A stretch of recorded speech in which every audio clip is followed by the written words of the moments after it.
विषय पे चर्चा करना चाहता हूँ।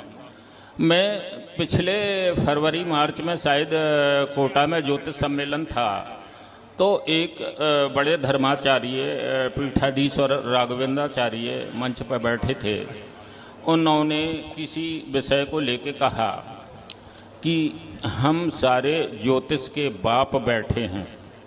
तो मुझे ये बात तो अच्छी नहीं लगी।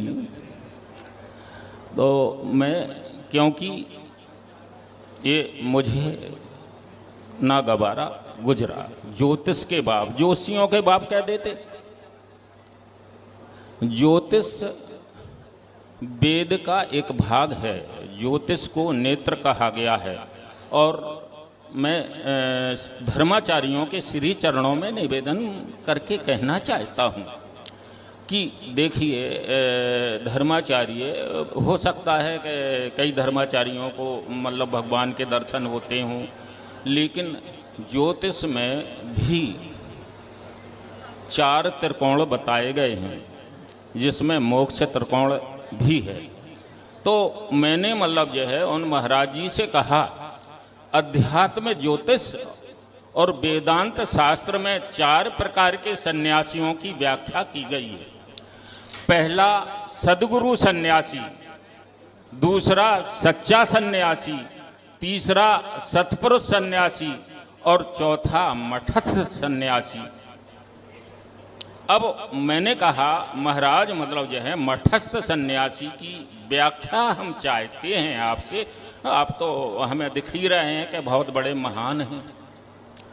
तो मैं सद्गुरु सन्यासी, वक्त कम होने के कारण सद्गुरु सन्यासी और मठस्थ सन्यासी की संक्षेप व्याख्या करूंगा।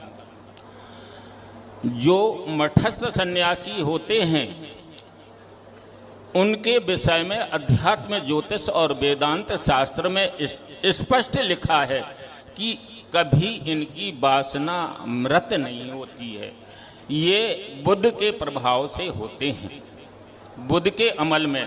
ये वेद पुराणों की चर्चाएं कंठस्थ करके कैसे अपनी धर्म और प्रतिष्ठा को बढ़ाना है और धर्म का प्रचार करके सारी भौतिकताओं से युक्त होते हैं और दूसरों को त्याग तपस्या का ज्ञान बांटने वाले होते हैं।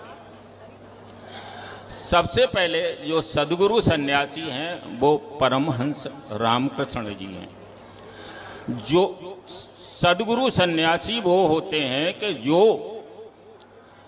अपने शरीर से अनासक्ति रखने वाले होते हैं, परमपिता ब्रह्म ज्ञान का पूर्ण ज्ञान रखने वाले होते हैं, तथा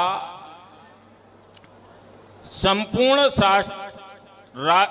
संसार को एकता के सूत्र में आबद्ध करने की मनसा रखने वाले होते हैं।